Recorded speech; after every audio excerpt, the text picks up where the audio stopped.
guys, welcome back to Exotic Car Hacks, and today we are taking a look at another buyer's guide. And this buyer's guide is going to be focused right here on this Aston Martin DBS. Now the DBS is one of the most iconic cars that has ever come from our friends at Aston Martin, and it is absolutely gorgeous. I still think this is one of the best Aston designs in modern history. Now the DBS, in its timeless design, has never ever been outdone, I think, by Aston, not even by the Vanquish. But today we are here to talk about what makes this not only desirable, hackable, and we're going to the board later to look at numbers, but let's take a look at the car itself first, because I'm going to point some of these things out to you once we're on the board, but look at these first. When we talk about canards, this is what we are looking at down here, right? These carbon canards. When I talk to you about bumpers later, just so that you know what I'm talking about, this is the position of the bumper we're talking about. But let's first take a look at the beauty of this car in person. This car is fitted in one of the best colors and rarest, called the infrared, which is spectacular in person. It's a dark, deep red, and it does great. It's outfitted with the 2009 launch edition chrome wheels, a gorgeous accent color, and with a beautiful chocolate interior. Now, this might be hard to represent on tape, but this is a fantastic color combination in person. It is very classy, very British, and very well done. The rarity of the car is what makes it well, including the fact that it has the actual piano black fascia, carbon fiber door handles, and it is a special commission car, which is very, very, very exciting. I love this car in just about every way possible. Take a look here in the back. I'm going to show you the carbon fiber. Take a look at how fantastic the carbon looks all around. Just beautiful. So again, a fantastic car, but let's take a look at what we need to know. This is a convertible. It's available for sale here at Exotics Hunter, so you can check that out if you wanted to purchase this. I've owned a dozen of these before, probably about 7 to be exact, and they are fantastic. So again, the controls on all Astons are here on this side. The only thing that typically is annoying in these is the fact that, again, the rear view cameras are very hard to see. This one was outfitted with a special rear view mirror, including an actual camera. So something unique, exclusive, aftermarket. But outside of that, you know, very little headroom. I am 5'7". Again, in this car with the top down, I'm about probably as big, unless you put the seat all the way down. You can probably fit at the most a 6-foot person in this. Anything bigger, I think you're gonna be very uncomfortable with the convertible. You'll need to look at the coupe, as with all the other cars. Again, here you have your awesome little transmission. Something people don't know, again, these cars come either in a 6-speed transmission or automatic. Automatic means torque converter. You have your drive here. And the interface here, while busy, never been Aston's strong suit, but yet superb and very, very well put. So I wanted to point this out for you guys so you could kind of see it here in person. There's space, it's comfortable, there is a glove box, you can use it. It sounds really good, and listen to this, it sounds really, really good. Listen to this. And when you go to sport mode, again, I think a pretty, you hear that roar? Pretty exciting, you know? Like, I think it's a very, very exciting sound for a factory car. Even better once you're at full throttle with the top down. But again, an exciting car all around and a great bargain right around 100K. So this is the type of car you could be driving completely free thanks to Exotic Car Hacks. Now, let's take a look at our numbers, because that matters. So let's head to the board. All right, so here we are. Let's take a look at the numbers on the DBS. The DBS, the wonderful car I just showcased for you, is one of my very first exotics, and one of the first ones that really made me enjoy the world of exotic cars. Now, we know James Bond, we know the excitement, that's what really brings the DBS kind of together. But DBSs are quite rare and exciting cars altogether for a few reasons. We know the new generation of DBSs came out powered by AMG, and that's not what we're talking about here. We're talking about the Ultimate editions that started back in 2009, ended in 2012. Now, one of the things that we want to pay attention to as it pertains to the DBS is it is not to be confused with the variety that DBSs go one generation, Vanquishes come the next, and then DBSs again. So we had a Vanquish first, a DBS, another Vanquish, and then another DBS. So this has been the theme that Aston Martin uses, so the DBS runs for less time than a conventional exotic. A conventional exotic would run a 10-year run like the Aventador. Here you have basically 4 to 5 year runs, because they're part of a dual inclination of Vanquish, DBS, which is essentially the same car, but it keeps changing its name based on what you're getting. So in 2009, and there's a little bit of a different thing, in 2009 to 2010, there was one generation of DBS, and then after that, in 2011 and 2012, there was a second generation of DBS. Now, the first generation of DBS here is notorious for one key thing. A lot of 6-speed transmissions exist in 2009 and 2010. Now, very rare in 2010, a lot of 2009, a few 2010s. The majority of DBSs are automatic. Now, most people think they're Touchtronic, which means you have the paddles and you have a E-gear transmission. You really don't.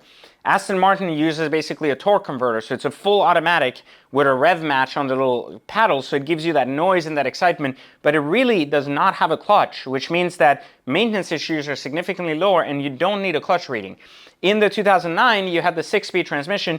Those cars are now long gone. Most of those values are around 160 to 210K. They're bringing records all over the place like BAT and everything else. Those are not the cars we're gonna look at. Remember, here we're not talking about collectability, long-term value, and investment. That's what you can learn at Exotic Car Hacks. Click the link in the description if you want to join Exotic Car Hacks and learn that. Today we're talking about hackability, our ability to drive these cars, enjoy them, and then basically get rid of them with very limited risk exposure. We always want to try to limit that risk exposure to less than 10%. Usually I say $10,000, but 10% is also an opportunity. Now, the only difference is between 09, 10, and then 11 and 12. Aesthetically, you're not really going to notice any differences except wheel choices that were available. But one thing you'll notice that's significant on the inside of the car is all the 09s and 10s have plastic buttons like the drive, reverse, etc. It's all plastic. In 11 and 12, the buttons were glass, which was a big upgrade and spectacular. I think very much necessary. Now, all these cars come with crystal keys, which you got to double check to make sure the crystal keys are not damaged before going ahead and buying one. Each key is about $1,700, so that's a big piece of the inspection you want to take a look at. Each car should come with at least one crystal key and one plastic, or make sure you get money off for that. Now, common problems on these 09 212s are almost all the same. They seep. So the gaskets in the front seep. What do you call it? The transmissions in different places can seep. The majority of these cars don't have significant issues. But from having owned 6 or 7 of them, I'll tell you a couple of things. The brakes on these ceramic brake cars, because all of them should have ceramic brakes, they're standard, they squeal a lot if they've been misused. Now, misused does not mean they've been tracked or damaged. Misused means they've been taken to the car wash, and someone, because they wanted to avoid paying $30 for a private car wash, basically paid $10 to take it to a car wash and destroy it. And that's a problem because then you get really high squealing and it's very expensive to replace the brakes, so you want to care for that. Aesthetically, other things that go bad is there's a lot of carbon fiber on this car, even though it's painted over, and so it warps very easily as it pertains to the hoods and things over time if they're not cared for, and the headlights also look very old and yellow and damaged quickly because they're not very prone to the sun and any issues there. So just keep that in mind. We're going at it. If you have the clear taillights, remember that water residue will get into that and will damage it as well. And the leather on the dashboard will be notorious for peeling due to the sun or any things like that. If you want to be really careful, if you own one of these, please get tint on the windshield. Very light or UV ray protector tint. Doesn't have to be expensive, but it's really important for you to get that in order to save yourself from having further dash or leather issues on the front. So just pay attention to that. Now, if you're going to be buying a car, what dollar should you be buying it? Well, this is a wide range of cars here because the 2012 was what they call the Ultimate Edition. There are very few Ultimate 2012s. This skews the data, so we're not going to look at that car because that's not really the hackable car anyways. We're going to take a look for 2009 automatic transmission cars to 2011 automatic transmission cars. So we're going to avoid the entire 6-speed car here for the understanding. So a 2009 in average shape with needing a little bit of work is going to be $80K. A fully loaded, great 2011 or 12 non-ultimate, which is important, is going to be about $115K.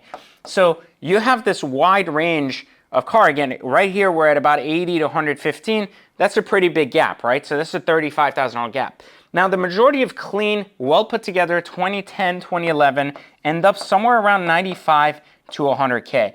And the majority of these in pristine condition cars can be negotiated down to at the most 110K. So the real gap in situation here is the $10,000 in between that range. So when you're buying a car around the 100K mark, you're really buying it at the center here of what it would actually cost to own one of these. So for the hackability meter here, we're gonna say 100,000 should be the perfect target for a 2011 in great shape without any further need. So if you buy it at 95 and you need to drop some tires and some brakes or some pads and some oil service, you should end up right about the 100K range to be able to make it hackable.